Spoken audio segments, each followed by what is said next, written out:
민수기 26장 말씀은 인구조사에 관한 말씀이고, 오늘 우리가 읽은 52절 이후에 관한 말씀은 인구조사에 대한 결론의 말씀이라고 말씀 나눌 수가 있습니다. 어저께 새벽에 말씀을 함께 나누면서 인구조사하는 목적이 두 가지가 있었다 그랬습니다. 하나는 민수기 1장에 나오는 1차 인구조사와 목적이 똑같은 목적이 하나 있는데, 그게 뭐냐면 이스라엘 백성 중에 20세 이상 난 자로서 전쟁에 나갈 수 있는 사람의 숫자를 조사했는데 60만 한 3천 명 정도 되었다 그랬어요. 그것은 이번 민수기 26장에서 조사하는 인구조사의 목적과 똑같았어요. 그런데 26장에서 조사하는 목적이 또 하나 있었다 그랬죠. 그것이 오늘 우리가 읽은 53절에서 말씀하고 있는 목적입니다. 이 명수대로는 12지파의 수대로 인구조사를 했던 그 명수대로 땅을 나누어 주어 기업을 삼게 하기 위하여 인구조사를 하게 되었다라고 말씀하고 있는 것입니다.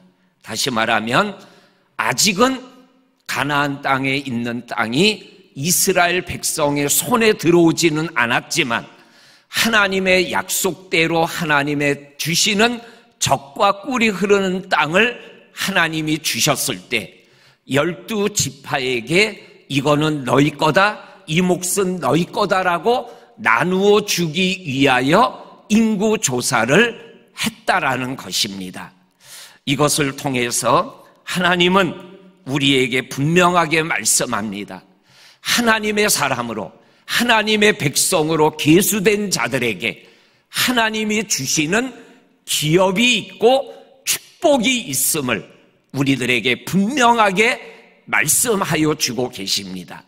이거를 좀 더 영적으로 확대하면 하나님의 자녀로서 이 땅에서 믿음의 길을 걸어가는 우리들에게 하나님이 주시는 축복의 기업이 있다라는 거죠. 그것을 극단적으로 표현하면 영원한 하나님의 나라의 생명의 기업이라는 것이죠. 저와 성도님들은 하나님이 계수한 이 하나님의 자녀의 그 수에 들어감으로 하나님이 주시는 기업, 나의 영원하신 기업, 생명보다 귀한 예수님과 함께 영생을 누리는 하나님의 나라를 기업으로 얻었다라는 이 특별한 믿음의 고백과 축복을 가지고 이 땅을 살아가는 저와 성도님들이 될 수 있기를 주의 이름으로 간절히 축복합니다. 아멘. 그 다음에 오늘 우리가 읽은 성경 말씀에 보면 이 앞으로 하나님이 주실 약속의 땅, 축복의 땅, 젖과 꿀이 흐르는 땅을 12지파에게 나누어 주는 기준을 말씀하고 계셔요. 그 기준을 오늘 성경 53절에 보니까는 명수대로 기업을 나누어 주어라 이렇게 말씀하고 있는 것을 읽어봅니다. 그 53절을 좀 더 자세하게 설명해 주는 말씀이 54절이죠. 54절을 적어 있습니다. 수가 많은 자에게는 기업을 많이 줄 것이고 수가 적은 자에게는 기업을 적게 줄 것이니 그들이 계수된 수로 각기 기업을 주어라 이렇게 분명하게 말씀하고 계십니다. 그러면서 우리가 어제 똑같은 말씀 같은 긴 말씀이 나와서 11절까지만 읽었지만 12절부터 51절까지 보게 되면 12지파가 계수된 숫자가 얼마인가라는 것이 쭉 나와 있는 것을 읽어보게 됩니다.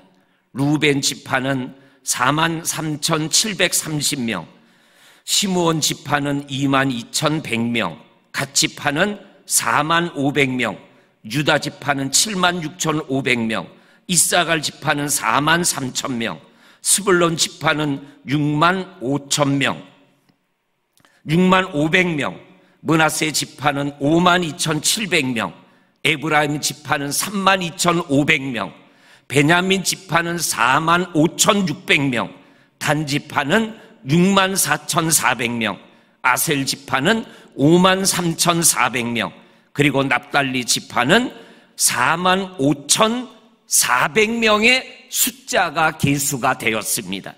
이 숫자대로 뭐예요?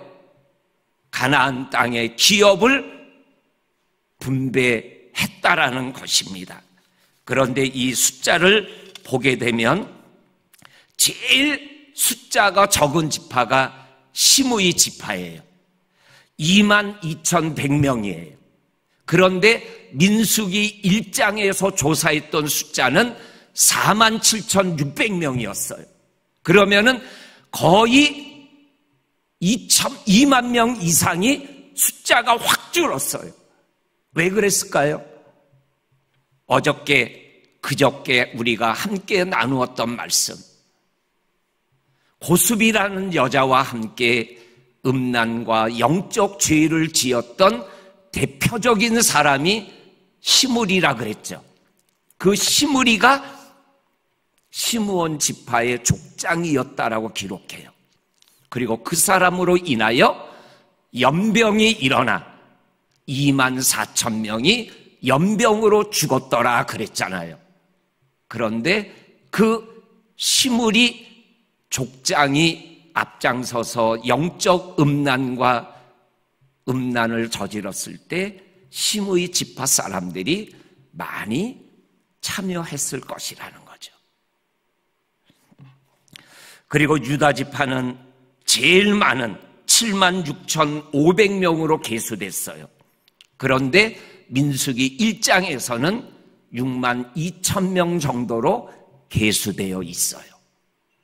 그리고 성경을 계속 읽어나가게 보면 여호수아에 가게 되면은 땅을 분배하는데 시므온 지파는 땅을 적게 분배받음으로 유다 지파의 도움을 받아서 땅을 유다 지파에게 얻었다라는 말씀이 나와요. 오늘 성경은 우리들에게 분명하게 말씀합니다. 명수대로 수가 많은 자에게는 기업을 많이 줄 것이다. 이것을 또 영적으로 받으면은 하나님 앞에 충성하고 적은 일에 충성하면은 많은 것을 맡겨주시는 하나님의 말씀, 예수님의 말씀과 연결이 되는 거죠. 우리 사랑하는 성도님들, 믿음길을 걸어가며 시므온 지파 같은 우리가 아니라 유다 지파 같은 그러한 믿음의 여정을 걸어가는 저와 성도님들이 될 수 있기를 주의 이름으로 간절히 축복합니다. 아멘. 그 다음에 오늘 인구조사 중에 빠졌던 레위 지파에 관한 말씀이 오늘 57절 이후부터 쭉 보게 되면 기록되어져 있는 것을 읽어보게 됩니다. 그러면서 그 1개월 된 이상난 레위 지파 사람들의 숫자를 계수하니 23,000명이었더라. 그런데 민수기 1장에서 조사했던 21,000명이었더라. 그러니까는 40년 동안에 레위 지파의 숫자가 2,000명이 늘어난 거죠. 하나님께서 레위 지파를 축복하시고 그들을 통해서 성막을 봉사하게 하고 하나님의 영적 사역을 감당하게 하는 특별한 은혜를 레위 지파에게 허락하여 주셨음을 말씀하고 있는 것을 보게 되어집니다. 그러면서 이 민수기의 26장 인구조사의 결론의 말씀이 63절, 64절, 65절에 나오는 말씀입니다. 63절입니다. 모세와 제사장 엘르아살이 계수한 자라. 그들이 여리고 맞은편 요단강 모압 평지에서 이스라엘 자손을 계수한 자 중에는, 이거는 민수기 1장을 얘기하는 거잖아요. 그리고 64절에 모세와 제사장 아론의 시내 광야에서 계수한 이스라엘 자손은 한 사람도 들지 못했다. 민수기 1장에 계수된 사람은 26장에 계수될 때 한 사람도 계수되지 않았다. 뭐예요? 다 죽었다라는 거죠. 왜 죽었느냐? 그거를 65절이 말씀하고 계셔요. 이는 왜 죽었냐면 여호와께서 그들에 대하여 말씀하셨기 때문이다. 말씀대로 죽었다라는 거죠. 그 말씀이 뭐냐예요? 그들은 반드시 광야에서 죽으리라. 민수기 14장 26절에 나오는 말씀이에요. 나를 원망하고 너희가 나에게 말하게 들린 대로 너희에게 행하리니 너희들이 광야에서 20세 이상 난 자들은 다 죽으리라. 말씀대로 죽은 거예요. 그리고 말씀대로 여분네 아들 갈렙과 눈의 아들 여호수아 외에는 한 사람도 남지 않았다. 말씀대로. 신실한 하나님의 말씀, 이 말씀대로 움직여지는 거죠. 오늘 이 새벽 우리도 하나님의 말씀대로 우리의 인생이 되어져 가는 거예요. 내가 믿든지 안 믿든지 하나님이 말씀하신 대로 내 인생과 내 가정과 교회와 역사는 움직여져 가는 거예요. 그러면 말씀대로 믿음의 삶을 우리들은 살아가야 되는 거죠. 그게 복된 길이고 하나님이 우리로 하여금 살아가게 하는 길임을 기억하며 그 길을 가는 거죠. 누구처럼요? 여호수아와 갈렙처럼. 저와 성도님들의 삶이 오늘 이 인구조사의 결론의 말씀처럼 하나님의 말씀대로 되어지는 인생길을 걸어가는 저와 성도님들이 될 수 있기를 주의 이름으로 간절히 축원합니다. 아멘. 하나님 아버지 감사합니다. 오늘도 그냥 지나칠 수밖에 없다고 느껴지는 인구조사의 말씀 속에 말씀대로 세상을, 가정을, 개인을 이끌어 가시는 하나님의 신실하심을 보게 되어집니다. 그리고 하나님은 자기가 이끌고 계수한 자에게 분명하게 기업을 주시고 축복하시는 하나님이심을 말씀하고 있는 이 말씀의 삶을 우리들이 살아가게 하여 주옵소서. 예수님의 이름으로 기도하옵나이다. 아멘.